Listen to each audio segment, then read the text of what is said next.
Alors, c'est le dernier exercice d'Algèbre.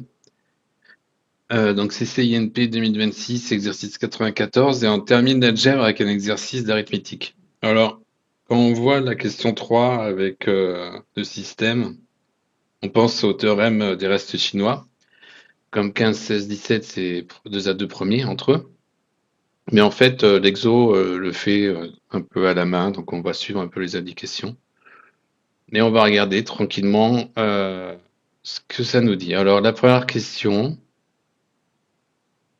alors il nous donne déjà le raisonnement à utiliser pour l'absurde, ce que quand même c'est bien sympathique, et on a un système comme ça. Alors ben, on va suivre ce qu'ils nous disent, hein, on va raisonner par l'absurde, donc on suppose, supposons, il existe x tel que x égale 5 modulo 6. Alors je mets pas les 3 barres, hein, 2 barres ça me suffit bien. Et x égale 4 modulo 8. On va l'écrire comme ça. Bon, bah ça veut dire quoi? Ça veut dire qu'il existe K, K', un couple de Z2, tel que x, c'est 5 plus un multiple de 6, et x, c'est 4 plus un multiple de 8. Bon, bah là, on voit que ça va être problématique, parce que ici, on a un 2 facteur de 2 plus K', donc ça, c'est pair. Ici, c'est de la forme de... Enfin, c'est de la forme, c'est un impair, quoi. C'est de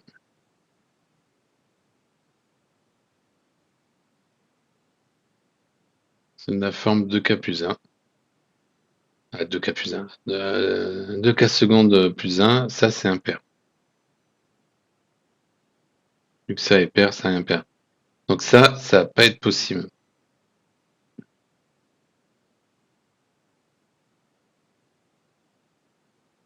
Ok, et si on prend 0, 0 ça marche pas. C'est pas.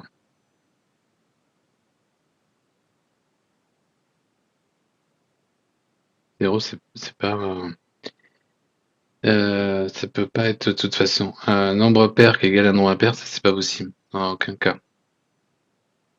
Bah donc on arrive à une contradiction. Donc on a montré par l'absurde que ce système n'a pas de solution. Ok, bon, très bien. Euh, Deuxième question. Énoncer le théorème de Bézout. Alors, le théorème de Bézout, c'est pour des nombres premiers entre eux. Donc, quand on a, par exemple, A et B de nombres entiers relatifs, tels que A soit premier avec B, donc le PGCD égale à 1,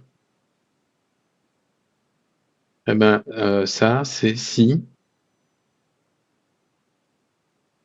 et seulement si il existe U et V dans Z, tel que AU plus BB égale 1, et ça s'appelle l'identité de Bézout.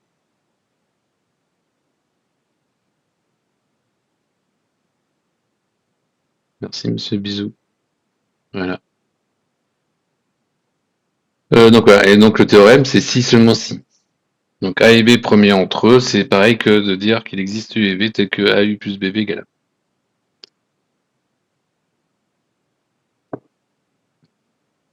Alors on continue. Euh, A et B, deux entiers naturels premiers entre eux. Deux entiers naturels premiers entre eux, soit C appartenant à Z. Donc là, on a A et B en N. On a C qui appartient à Z. Il faut montrer que A divisé C et B divisé C. A, c'est équivalent à dire que AB divisé C. Ah bah, on va y aller en deux temps, hein. On va d'abord regarder le sens. Non, enfin, chose comme ça. Donc si, alors, donc on a A divisé C et on a B qui est divisé. Alors ça veut dire que A est divisé, ça veut dire qu'il existe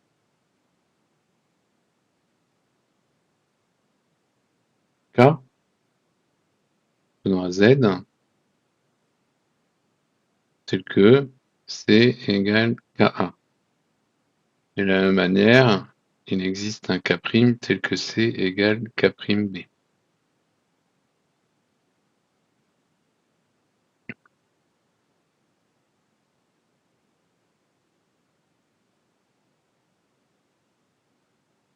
Ok.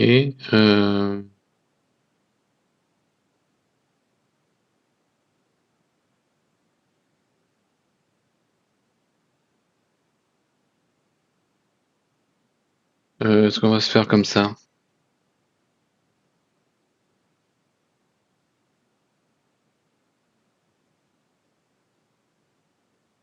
Hmm. Qu'est-ce qu'on a? A et B sont premiers entre eux aussi. Alors A et B, premiers entre eux, donc il existe UV dans Z2 tel que AU plus BB égale 1. Ok. Donc qu'est-ce qu'on va faire?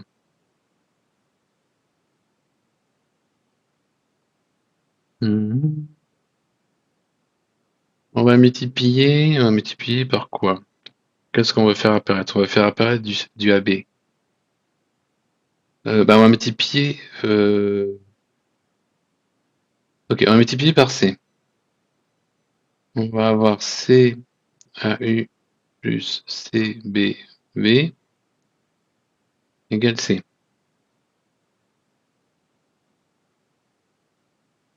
Ok. Et C, c'est un multiple de B. Donc C là, je vais l'écrire K'B multiplié par AU. Et C, c'est un multiple de A. Donc je vais écrire KABV égale à C. Ça, équivalent à, on a AB K'U plus KB égale C. Bon bah ça veut dire que AB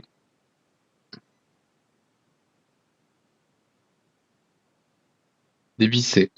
Donc A divise C, B divise C, AB divise C. Ok, donc là on l'a. Maintenant on va faire le sens euh, où du coup AB divise C. Donc ça, il existe K, je suis pas très original hein, sur les noms des variables, tel que C égale KAB. Voilà, bah là du coup C égale KA fois B, donc B divise C. C égale KB fois A, donc A divise C. Et donc du coup, on a bien la réciproque.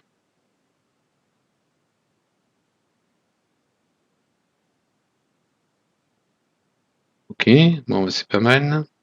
On va faire un peu de place ici et on va continuer sur la partie de droite. Alors, qu'est-ce qu'on va dire? Donc, si on est à la troisième question, on a ce système. Donc, en fait, si on voulait utiliser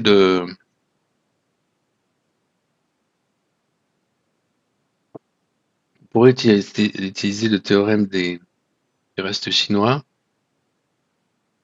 ça va dire que on aurait, nous donne même une possibilité de trouver, mais euh, avec les grands n i, et puis il faut trouver des inverses. Ok. Mais là, regardez hein, dans Bitmap, mais c'est bien expliqué le théorème des restes chinois et comment on trouve euh, une solution. Euh, Par contre, là, c'est pas trop dans l'esprit. Ils disent déterminer une solution particulière et après, on va déduire les questions précédentes à résolution énoncée du système C. Donc, en fait, on va essayer de suivre ce que nous dit l'énoncé. Une solution particulière, a priori, c'est qu'elle devrait être assez simple à trouver. Donc, on va pas aller. Alors, on sait qu'avec le théorème des restes chinois, en fait, les solutions, ça va être égal à quelque chose modulo 15 fois 16 fois 17. Donc en fait, elles sont quand même 15 fois 16 fois 17, ça fait plus de 4000. Donc elles sont quand même bien isolées les unes des autres. Donc là, s'ils nous disent de trouver une solution particulière, on doit en avoir une pas loin. Donc on va essayer d'écrire qu'est-ce que ça donne ça 6 modulo 17. 5 modulo 16. 4 modulo 15.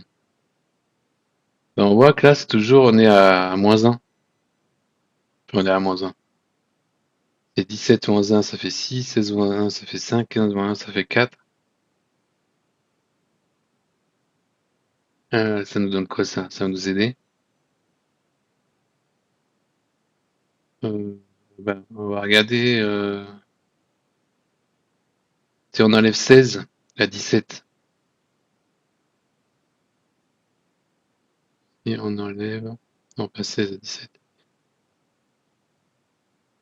Si on regarde moins 17, ça fait 111. Donc 6, c'est égal à moins 11 modulo 17. Là, si je regarde de l'autre côté, donc je regarde en gros, je regarde les modulos les plus proches, parce que j'ai pas envie de partir à plus de 4000. Hein.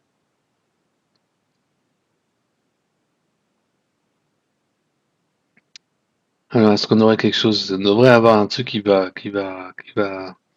Là, 5 moins 16, moins 11.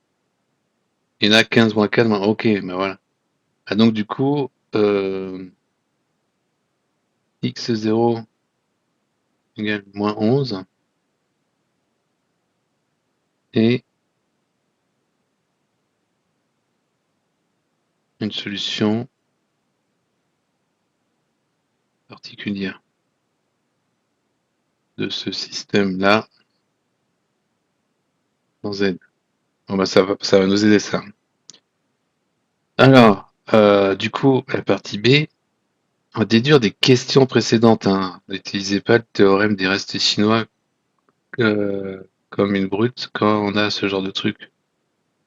Alors, la résolution dans Z du système. Alors, c'est toujours pareil, quand on a une solution particulière et que c'est comme les équations homogènes dans les équations diff, quand on fait la différence, on va se retrouver sur quelque chose d'homogène. Donc, on va avoir x est modulo à 6, x0 est modulo à 6, donc ça fait que x moins x0 est égal à 0 modulo 17. Bon, 0 modulo 17, ça veut dire que 17 va diviser x moins x0. De la même manière, 16 va diviser x moins x0. Et 15 va diviser x moins x0. Et ça, on peut y penser parce que c'est ce on sait que avec le théorème des restes chinois, ça va être des modulos 15 fois 16 fois 17.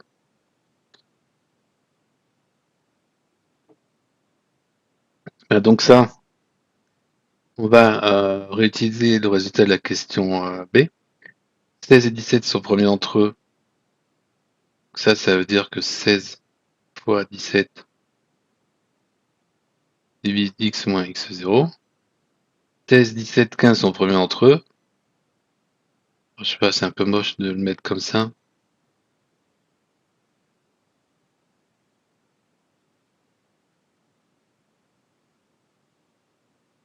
Je fais, on applique 2 fois la question, le résultat de la question B. Donc là, 15 est premier avec 16 fois 17. Donc on a 15 fois 16 fois 17 qui divise x moins x0. Alors c'est quoi on va peut-être calculer quand même ce truc-là.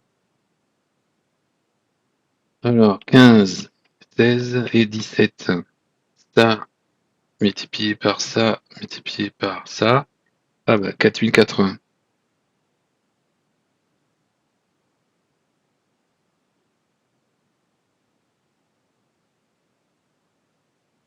Ok. Euh, donc du coup,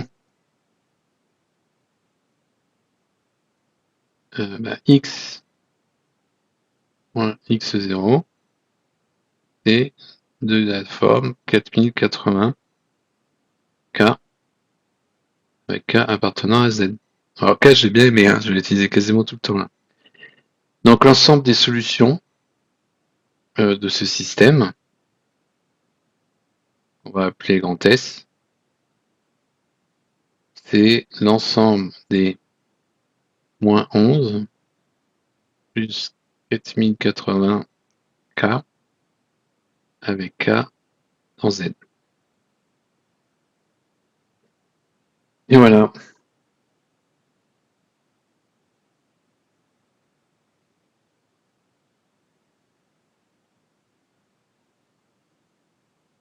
Et est-ce que je l'avais mis quelque part?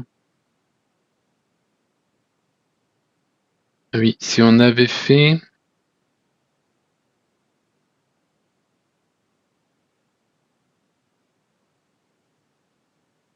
si on avait fait en fait, si on avait utilisé le théorème des restes chinois, on aurait eu M, c'est 4080. M, c'est le produit 117. Donc c'est 16 fois 15. Ça, ça fait 240.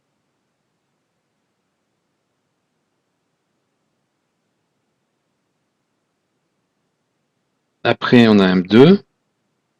Donc M2, c'est 17 fois 15. Et ça, c'est 255. On a M3, c'est 272. Et il faut trouver donc ça. Il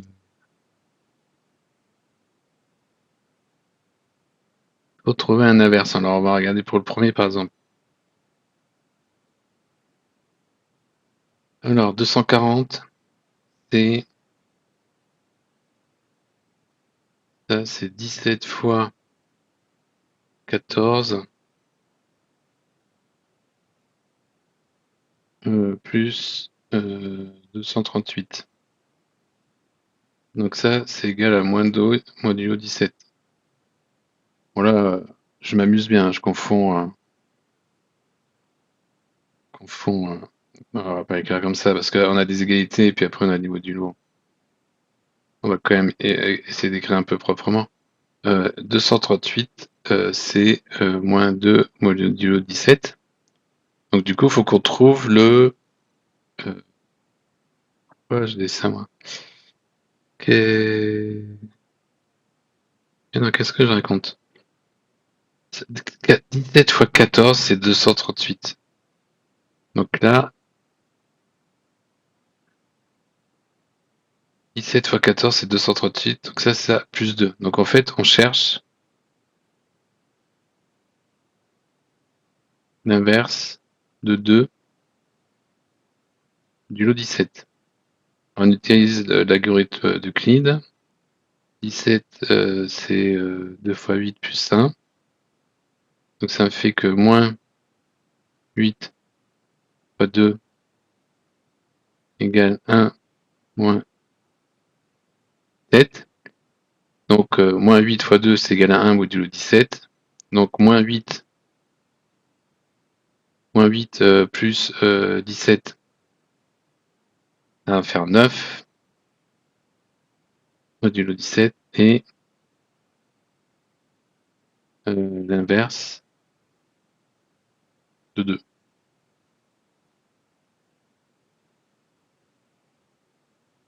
Ok, donc on vérifie, 2 fois 9, 18, 18 modulo 17, ça fait 1.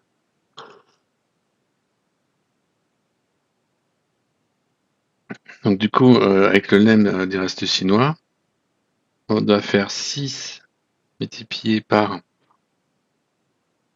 M1, donc 240, multiplié par l'inverse, modulo 17, donc 9,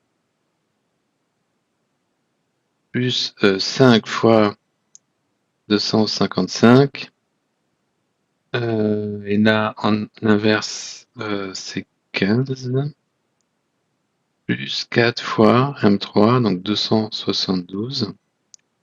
On va le faire celui-là aussi, par exemple. 272, c'était quoi ça?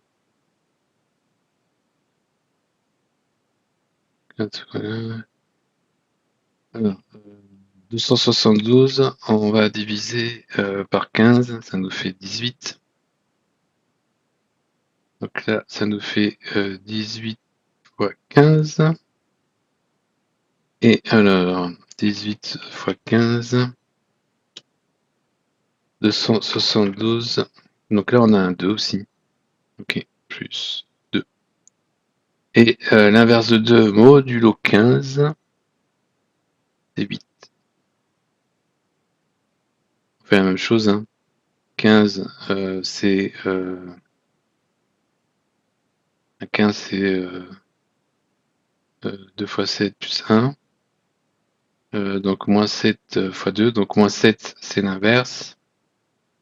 Et moins 7, c'est égal. Donc moins 7, c'est l'inverse de 2 modulo 15 et c'est égal à 8 modulo 15.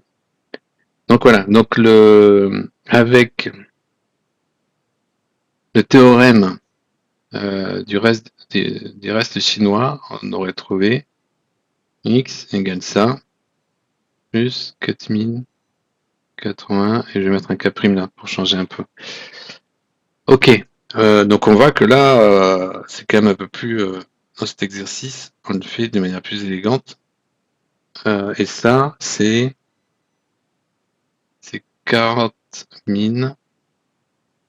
789, ce qui est égal à 40 800 moins 11. Donc on retrouve le résultat de l'exercice. Mais là, typiquement, dans cet exercice, le but c'est que vous suivez les indications et de bien comprendre en fait comment on va en déduire des questions précédentes. Et ça va nous aider. Et quand vous connaissez le théorème, vous savez que de toute façon, ça va intervenir le 15 fois 16 fois 17. Donc ne soyez pas bloqué par le théorème à vouloir à tout prix l'appliquer, parce qu'en plus là c'est quand même pas des calculs super sexy, c'est un peu laborieux. Donc suivez quand même. Et quand il y a une solution particulière, c'est qu'elle va pas être très loin. Donc en fait, on regarde un peu les opposés, on regarde un truc obvious. Enfin évident, on va pas aller. On sait que sinon on décale de plus de 4000. Hein, donc si vraiment on trouve pas la solution particulière, ben, c'est le but du théorème des restes chinois de nous la donner. Et là, dans cet exercice-là, on voit bien que c'était pas ce qu'ils attendaient de vous. Et donc voilà, bon, ben, on vérifie, en tout cas, ça marche bien, ce théorème dans cet exemple-là. Tant mieux, et ça termine l'exercice. Et l'algèbre.